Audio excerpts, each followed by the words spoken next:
La deuxième rubrique de notre talk show, la 24e heure, je suis avec Joseph, l'homme de l'ombre, qui m'a aidé à peaufiner ce projet. Nous sommes associés sur ce projet de création de Mosaïque TV avec M. Herbert Oulé-Dédé, promoteur de l'association culturelle de Mans, et d'autres partenaires que vous allez connaître au fur et à mesure. Nous avons aussi des créatrices et des créateurs africains qui font déjà partie du projet. Donc nous parlons des projets à forte valeur ajoutée sur le plan technologique pour l'Afrique, l'intérêt de l'aérospatiale.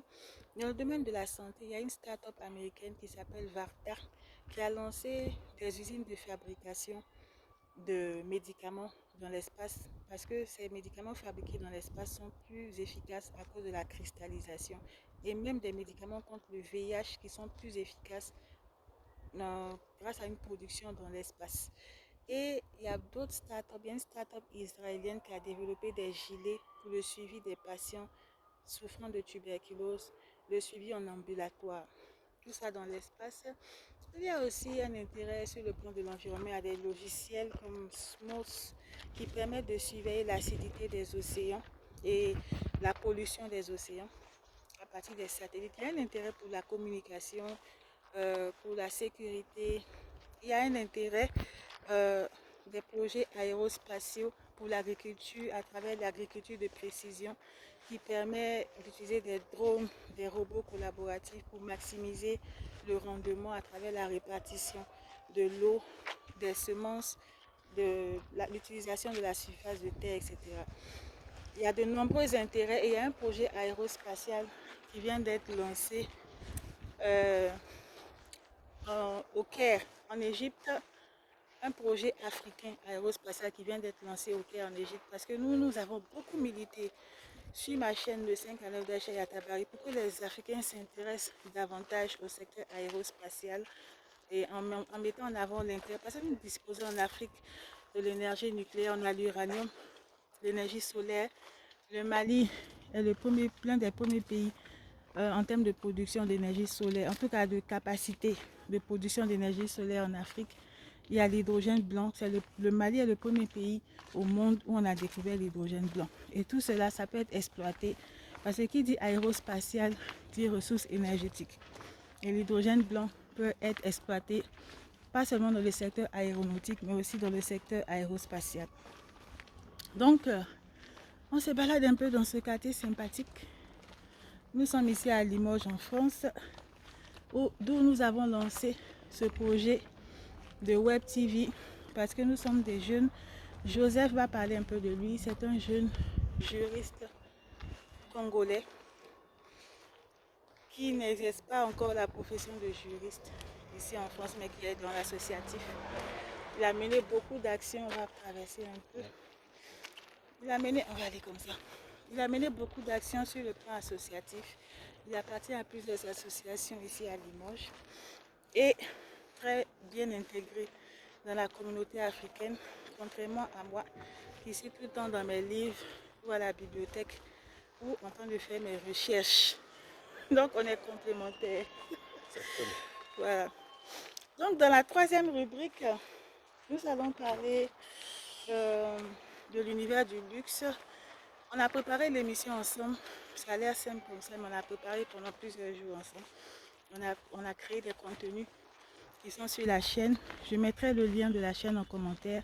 Il y a plusieurs rubriques en dehors de la 24e heure. Il y a des contenus d'artistes, de créateurs. Il y a des contenus qui parlent de l'Afrique sur le plan artistique. Parce que l'objectif de cette Web TV, c'est de valoriser l'Afrique et les ressources africaines, mais aussi de réfléchir à la manière dont nous pouvons travailler avec d'autres continents dans une perspective gagnant-gagnant. Voilà, donc l'univers du luxe, c'est un univers qui m'intéresse beaucoup. Moi, je ne suis pas une anarchiste. L'univers du luxe, c'est un univers qui m'intéresse beaucoup, mais l'aspect éthique est aligné avec le développement durable. Parce qu'il y a des marques qui ont développé des systèmes de traçabilité de la chaîne de production en Asie du Sud-Est, des matériaux, des matières premières qu'elles utilisent, les conditions de travail des travailleurs pour produire de façon éthique.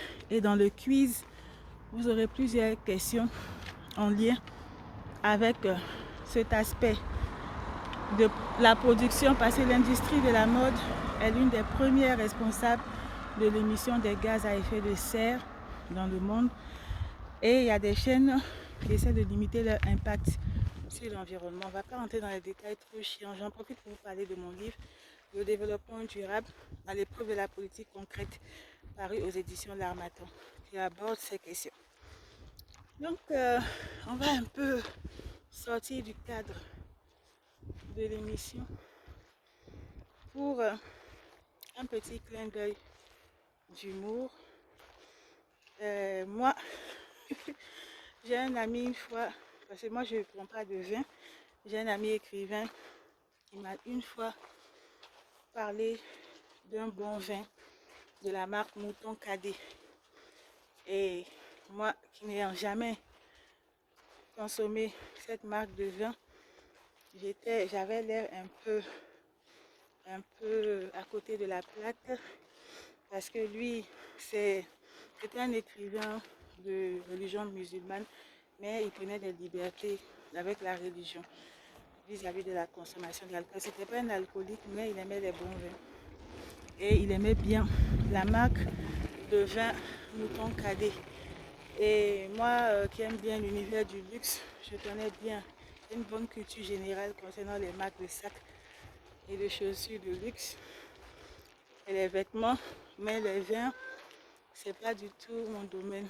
Et on était à un dîner gala d'écrivains, et cet écrivain qui est aujourd'hui décédé, je ne dirais pas son nom par rapport à la consommation de l'alcool, il avait demandé s'il y avait cette marque de vin Mouton Cadet. Et moi, je ne savais même pas qu'il s'agissait de vin, puisque je consomme pas de vin. Et j'ai fait une bourde à l'occasion de ce dîner d'écrivain qui est resté dans les annales. Et depuis ce jour, j'ai décidé de m'intéresser à des secteurs qui ne sont pas forcément, de sortir de ma zone de confort et m'intéresser à des secteurs qui ne sont pas forcément en lien avec mes centres d'intérêt. Non seulement pour des questions de culture générale, et aussi parce que on veut avoir une audience large, pas seulement des Africains, mais des personnes d'autres cultures. Mais nous allons parler dans la prochaine rubrique Univers du luxe de cette 24e heure. Nous allons parler de l'univers du mousseux halal, c'est-à-dire de l'alcool, enfin un mousseux sans alcool avec des feuilles d'or à l'intérieur développé dans les pays du Golfe. Le succès que ce mousseux a eu.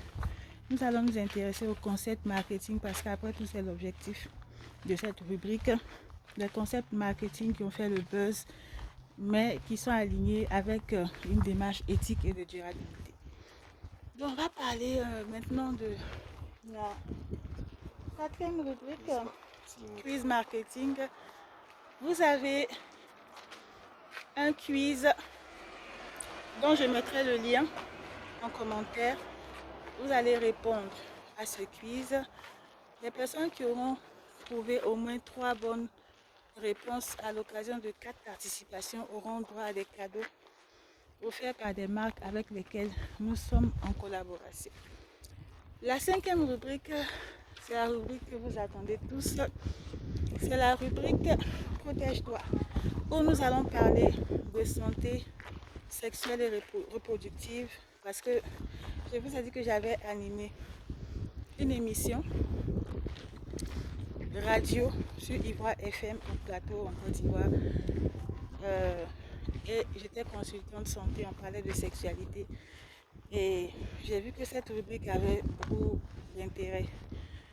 Cette émission intéressait beaucoup les jeunes, parce qu'on parlait de certaines pratiques sexuelles à risque, comme les rapports orogénitaux qui peuvent entraîner la transmission de chlamydia, comme la fellation ou l'anilingus ou le cunilingus, qui peuvent entraîner la transmission de chlamydia, de syphilis, parce qu'on ne le sait pas souvent. On pense que c'est seulement par les rapports sexuels différents des rapports orogénitaux qu'on peut attraper ces maladies. Il y a aussi le Neisseria gonorrhoeae responsable de la gonococcie qu'on peut avoir en faisant des fellations qui peuvent donner des angines sans qu'on sache l'origine de cette angine qu'on va traiter avec, que le médecin va traiter avec de l'amoxicilline, etc. Parce qu'en Afrique, on ne fait pas souvent les antibiogrammes pour savoir quel est le gène responsable de telle maladie. Donc si un jeune se présente avec une angine, on va le traiter comme une angine conventionnelle alors que cette angine est due à une pratique sexuelle orogénitale comme la fellation, comme l'anilingus, le cunilingus. Et le traitement va échouer, même créer des résistances. Donc, souvent en Afrique, les filles ont des partenaires multiples ou ont des relations sexuelles à risque du fait de la précarité. Alors, elles n'ont pas la possibilité d'imposer le test de dépistage à leur partenaire ou d'utiliser le préservatif. Donc, elles sont exposées à ces maladies. Elles ne savent pas souvent que certaines pratiques, comme celles que je viens de citer, les exposent à la transmission de germes, comme les chlamydia, la syphilis, etc. Et dans ce cas, sans juger ces filles, qu'est-ce que nous pouvons leur donner comme conseil lorsqu'elles ont été exposées à un rapport sexuel à risque? Ce qu'on peut leur conseiller, c'est d'effectuer rapidement le test de dépistage pour une prise en charge rapide. Parce qu'il y a certaines maladies dont on peut éviter le passage de l'exposition à l'infection par une prise en charge rapide. Donc si elle a un rapport sexuel avec un homme pour lequel elle a des doutes, il faut qu'elle aille faire un test de dépistage rapide. Par exemple, pour la syphilis, la gonococcie, etc., même le VIH, les chlamydia, il y a des tests et une prise en charge rapide. Même s'il y a une transmission, la prise en charge peut permettre de soigner ou en tout cas d'éviter le passage de l'exposition à l'infection. Voilà un peu. On continue de se balader. N'hésitez pas à visiter la Web TV Mosaïque. On va laisser les sujets un peu trop intellectuels. On va causer un peu, 5 minutes. On va vous parler des projets futurs. Et on va se donner rendez-vous demain pour la télé-réalité L'étoile montante qui est basée sur l'IA. Il faut qu'on le précise. Où 4 jeunes vont présenter le projet de leur rêve, le projet de leur vie, ou en tout cas leur rêve qu'ils veulent réaliser dans le domaine de l'entrepreneuriat. C'est un incubateur de start-up. Donc, avant de se laisser, cette émission, l'étoile montante sera diffusée le dimanche à 21h.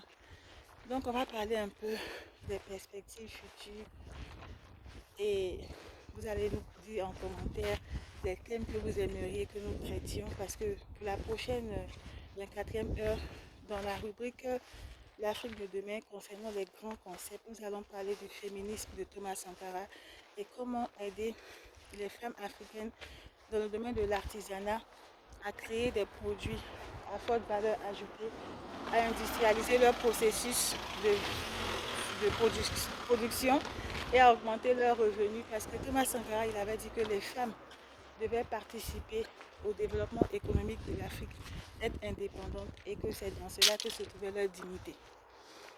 Donc Joseph ne parle pas beaucoup.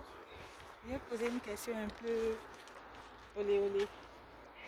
Il faut qu'on brise la glace.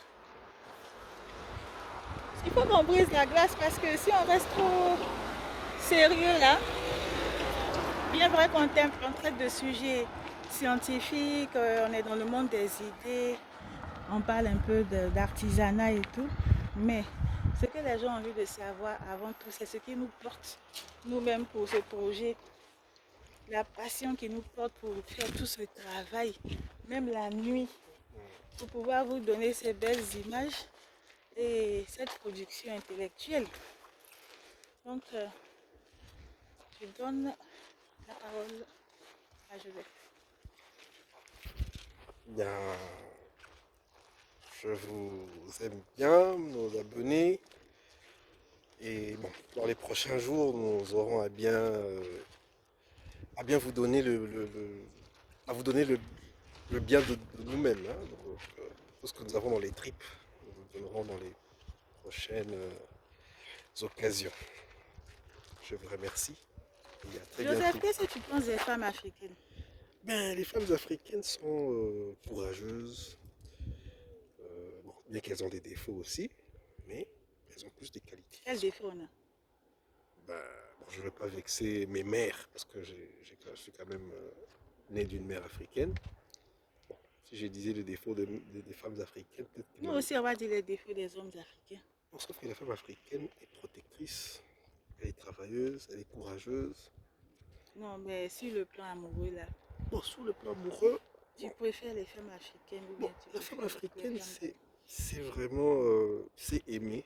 Ah, Sauf que, bon, en Afrique sur place, certaines réalités font que, bon, à cause peut-être de la précarité, comme tu l'as dit tout à l'heure. ça, c'est pas les africaines seulement. Ah, exactement. Même en France, même ailleurs, c'est pas que les africaines. Bon, d'accord, d'accord. Tu retires ce que tu as Mes dit. mères et mes sœurs Et, et, et, africaines, et tes soeurs.